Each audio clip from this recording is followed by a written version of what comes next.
장 39절에서 49절 말씀을 통해서 성숙한 그리스도인, 성숙한 신앙생활이라는 제목으로 함께 말씀을 나누고자 합니다. 어, 어제 짧은 영상을 제가 지난 시간에 한번 본 적이 있습니다. 어떤 내용이냐면 우리나라 영화 중에 파묘라는 영화가 있다고 합니다. 근데 그 영화를 제작한 감독이 그리스도인이라고 해요. 그리고 그 영화의 주연을 맡은 사람도 그리스도인이라고 합니다. 그런데 참 재밌는 것이 그러한 영화를 제작하고 이제 다 만들어진 후에 영화가 발표하고 난 뒤에 관객이 1,000만 관객이 넘었다고 합니다. 그리고 나서 이제 그러한 영화를 제작한 그 감독과 그리고 그 주연 배우가 많은 교회를 다니면서 간증을 한다고 합니다. 뭐라고 간증하냐면 내가 이런 영화를 만들었는데 하나님께서 나에게 복을 주셔갖고 내가 이런 영화를 만들어 1,000만 관객이라는 것을 돌파했습니다. 이 파묘라는 영화가 어떤 영화냐면 장례 뭐 이런 비슷한 그런 거라 그래요. 그래서 뭐 정확하게는 모르겠지만 묘 아래에 묘가 있고 관 시체를 넣는 관 안에 관이 있고 하는 뭐 그런 영화고, 제가 포스터를 찾아보니까 그 주연 배우의 얼굴에 막 그 한자로 막 온 몸에 막 문신처럼 그렇게 한자가 써 있던 그런 영화였습니다. 저는 그런 생각이 듭니다. 과연 우리가 그리스도인이라는 게 과연 뭘까? 꼭 하나님께서 나에게 복을 주셔서 내가 이런 복을 하나님으로부터 받았습니다라고 간증하는 그 모습, 거기서 그리스도인이라는 어떤 증거가 드러나는 것인가? 또 그것을 통해서 많은 사람들에게 내가 하나님으로부터 복을 받았습니다라고 하는 그러한 간증이 진정한 신앙 고백인가? 뭐 이런 생각을 했습니다. 물론 제가 너무 편협될 수도 있겠죠. 근데 사실은 제가 생각할 때 오늘 말씀을 통해서도 하나님께서는 분명히 그런 삶 이전에 우리가 살아가는 모든 인생 속에서 분명히 진정한 그리스도인이 어떤 사람인가를 우리에게 보여주고 계시거든요. 사실 우리가 그리스도인이라고 기독교인이라고 이야기하고 있는 이 말은 우리가 그런 그리스도인이라는 말을 만들어서 우리가 서로를 그렇게 지칭하는 것이 아니라 믿지 않는 사람들에 의해서 예수를 믿는 사람, 예수를 그리스도라고 믿는 사람들을 지칭하는 말이 바로 그리스도인입니다. 즉 믿지 않는 사람들이 믿는 사람을 보면서 하는 말이 그리스도인, 저들은 그리스도인이야 라고 하는 이야기거든요.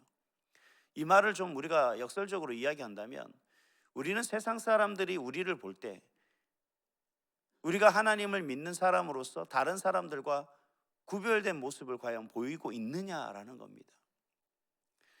성숙한 그리스도인이란, 우리가 성숙한 신앙생활을 한다라는 것은 뭐냐면 바로 그런 의미에서 보다 다른 사람들보다 정말 그리스도인답아지려고 하는 그런 노력에, 그런 모습으로 살아가려고 애쓰는 그 삶의 모습이 우리의 삶의 모습이 되어야 된다라는 거죠.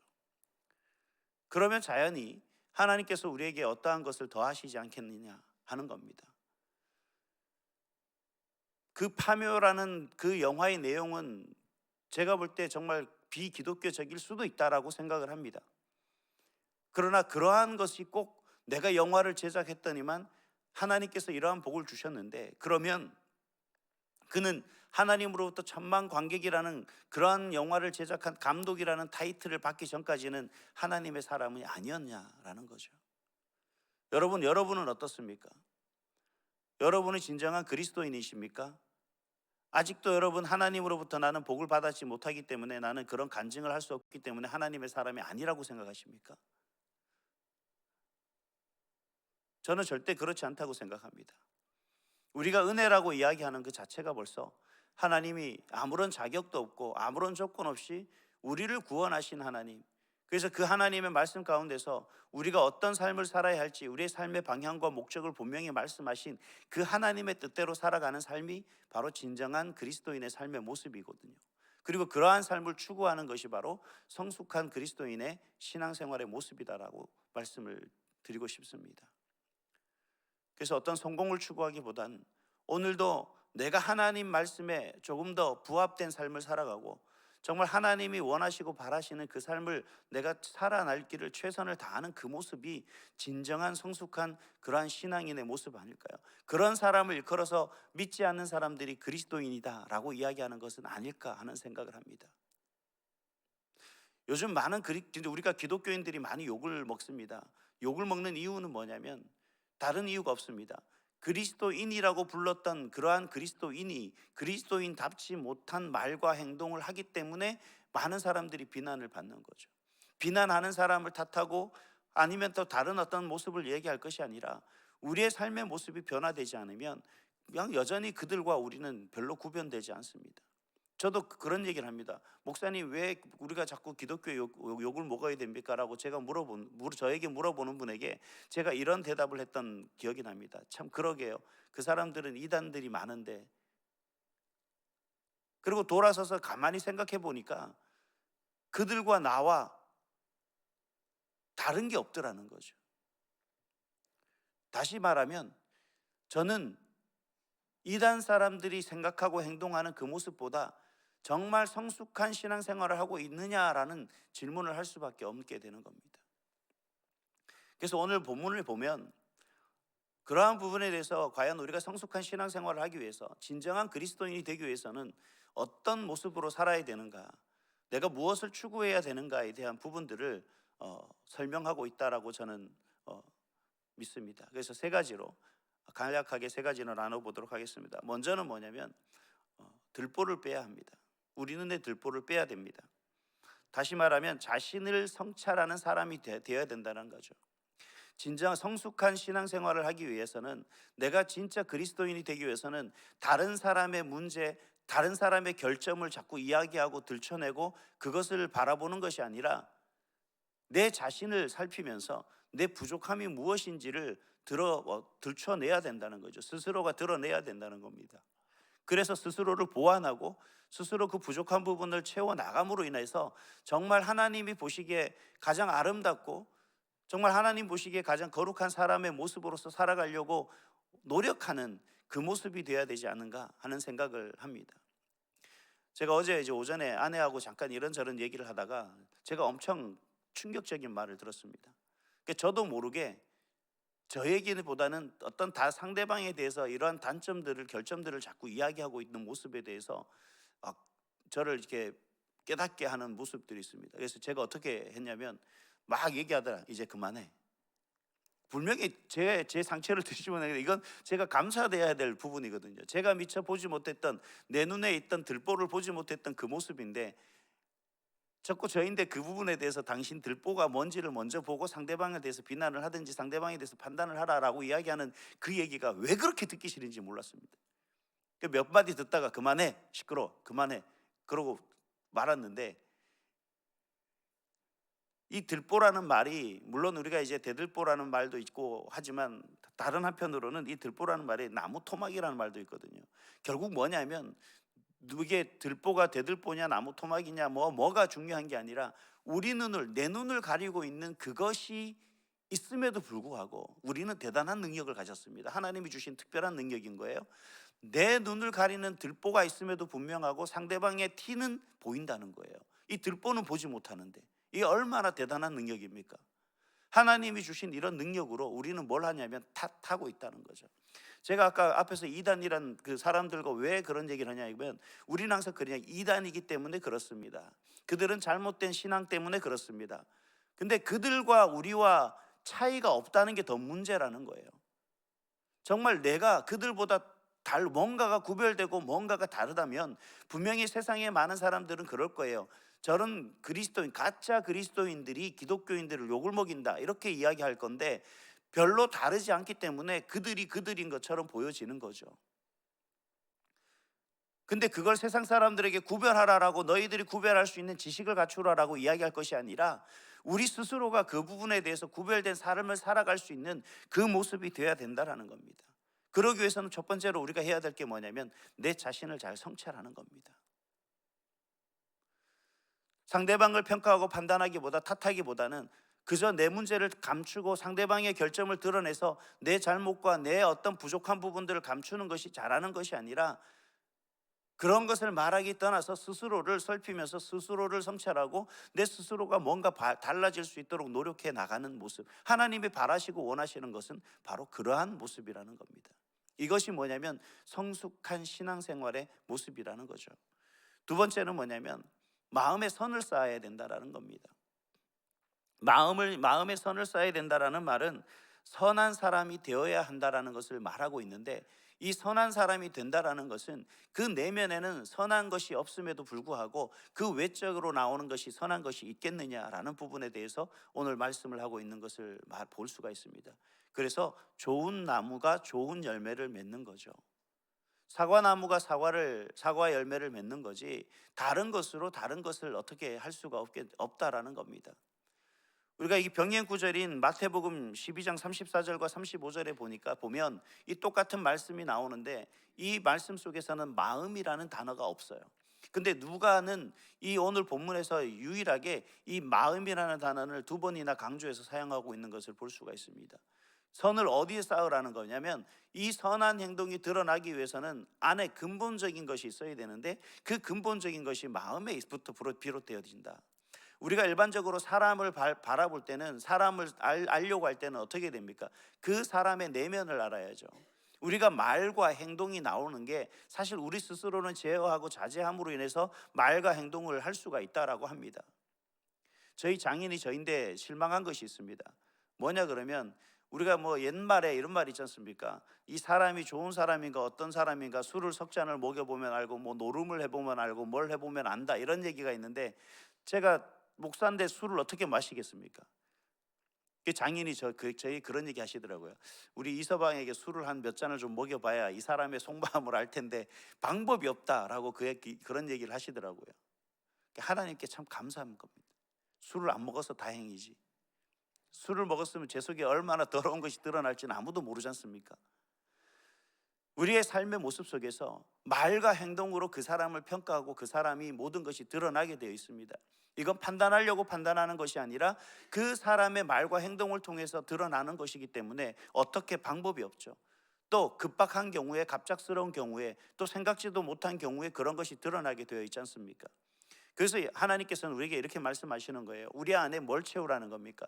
그 마음에 악이 아니라 그 마음에 선을 담음으로 말미암아서 그 선으로 인하여 선한 행동과 선한 말이 우러나올 수 있도록 그렇게 하도록 하라라고 하는 겁니다.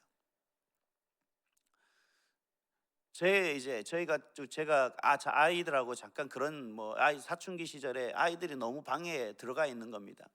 그래서 그 아이들과 소통하기 위해서 제가 아이들이 하는 게임을 같이 모바일 게임을 했던 적이 있어요.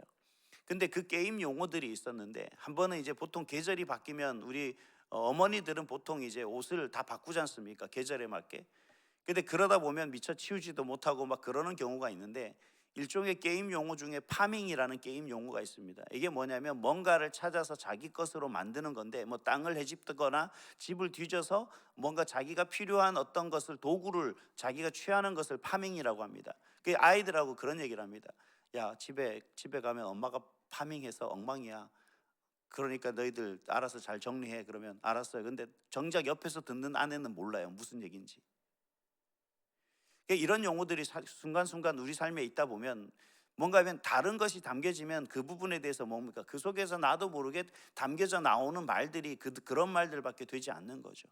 그래서 우리가 세상에 취하고 세상을 바라보고 세상 것과 접하다 보면 나도 모르게 내 속에 세상 것으로 가득 차다 보니까 그 하는 말과 행동들이 뭡니까? 다 세상 것으로 나오는 거죠. 앞에 파묘 이야기가 잠깐 했습니다만, 결국 그 사람 마음에 뭐가 있었던 겁니까? 성공이 곧 하나님의 은혜다라고 생각하는 그 관념이 그 가운데 있었기 때문에 그들이 그렇게 간증하고 다니는 것은 아닐까 하는 생각을 한번 해봅니다. 그러면 우리는 역시 하나님이 주시는 그 삶의 모습 속에서 하나님이 우리에게 주시는 은혜가 뭔지를 생각하는 것보다, 하나님이 나에게 부어주신 물질적인 것 아니면 가시적인 뭔가가 드러날 수 있는 그런 복을 받아야만 나는 하나님의 사람이다라고 인정하는 것과 다를 바 없다는 거죠. 이게 진정한 믿음이냐? 이게 정말 그리스도인이냐? 그렇지 않다는 거죠. 그래서 우리가 작은 것부터 하나님이 주시는 것이 무엇인지를 좀 살피고 그것을 통해서 우리 안에 담아 놓는다면 우리의 삶의 가치관이 달라질 뿐만 아니라 내가 살아가는 삶의 모습 속에서 작은 것에서 감사할 수 있는 그 말과 그런 마음이 아마 마음 가운데서 우러나오리라 믿습니다. 그래서 여러분 마음에 선을 쌓아가시는 여러분들이 되시기를 간절히 소망합니다. 마지막으로 반석 위에 집을 지으라고 그렇게 말씀하시고 계십니다. 말씀을 듣고 행하는 사람이 되라는 의미인 거죠. 오늘 보면 반석 위에 지은 집과 그렇지 않은 집을 비교하면 되는데, 반석 위에 짓는 집은 많은 시간과 노력이 필요합니다. 수고가 필요합니다. 그렇게 했을 때 뭐가 되냐면 튼튼한 집이 되는 거죠. 그러나 반대로 흙 위에 집을 짓는 사람은 좀 더 쉽고 빠르게 지을 수가 있지만 쉽게 무너지는 결과를 볼 수가 있습니다. 우리가 하나님의 말씀을 듣고 그 하나님의 말씀대로 행하는 것은 분명 시간과 수고가 필요한 일입니다. 우리가 하나님의 말씀을 모든 것을 다 깨달아 알 수 없듯이 하나님의 말씀이 주시는 은혜가 우리 가운데 있을 때 그 말씀의 은혜를 우리가 행함으로 드러낼 수 있도록 우리가 노력을 해야 된다라는 거죠. 그게 쉬운 일이 아니라는 걸 누구나 다 잘 알고 있습니다. 그럼에도 불구하고 그게 완벽하게 우리 가운데 이루어질 수 없다 할지라도 우리는 최소한의 노력은 해야 된다라는 겁니다. 어떻게 하면 내가 말씀대로 살려고 노력하고 있는가? 어떻게 하면 말씀대로 내가 살려고 최선을 다하고 있는가를 우리는 스스로를 바라볼 수 있도록 해야 된다는 거죠. 그래서 요한일서 1장 6절에도 이렇게 얘기합니다. 사랑이라는 게 뭐냐? 사랑은 이것이니 우리가 그 계명을 따라 행하는 것이다 라고 이야기를 하고 있습니다. 하나님을 사랑하는 것은 뭡니까? 하나님을 사랑하는 것이 곧 그 계명을 쫓아 행하는 것이다 라고 이야기하고 있는 거죠. 완벽할 수는 없지만 최선을 다해 그 삶을 행하며 살아가는 그 삶의 모습이 바로 저와 여러분의 모습이 되어야 되는 거죠. 아내를 사랑하라, 남편을 사랑하라, 자녀들을 사랑하라, 부모를 공경하라 말씀하셨을 때 여러분 우리의 삶의 모습이 그게 사실 쉬운 일은 아니셨습니까? 남편들이 하루 세 끼만 밥 같이 먹어도 벌써 아마 며칠만 먹으면 벌써 얼굴이 불쾌해지잖아요. 제발, 저 그런 소리 많이 듣거든요. 제발 나가서 먹고 오지 왜 꼬박꼬박 집에서 세 끼를 다 먹냐. 공감하시는가 봐요. 아무 말씀이 없으시는가 보니까. 여러분 정말 이 사랑은 수고가 필요합니다. 인내가 필요합니다. 이게 힘든 일이기 때문에 우리에게 그런 넋두리가 생기는 거예요. 그게 어려운 일이기 때문에 우리에게 그런 말이 생기는 겁니다. 이걸 우리가 감당할 수 있는 사람이 하나님의 사람이고 이걸 감당하며 살아가는 것이 성숙한 신앙생활이라고 오늘 말씀하고 계신 겁니다. 세상의 모든 사람들이 그러한 말을 했을 때 여러분 우리 온사랑교회 성도들만큼은 그래도 우리가 그 일에 최선을 다해야 된다. 우리가 열심히 그런 삶의 모습을 보여야 된다라고 권면하고 가르침을 줄 수 있는 분들이 바로 우리 온사랑교회 모든 성도들 될 수 있기를 간절히 소망합니다. 그래서 사도 바울은 에베소서 5장 8절에 이렇게 말합니다. 뭐라고요? 빛의 자녀들처럼 행하라 라고 말합니다. 우리가 살아가는 삶의 인생 모습 속에서 참 그런 모습이 있죠. 저는 이런 생각을 했습니다. 우리가 어떻게든 내가 다른 사람들보다 지식적으로 아니면 학벌적으로 아니면 물질적으로 아니면 명예적으로 뛰어나지 못합니다.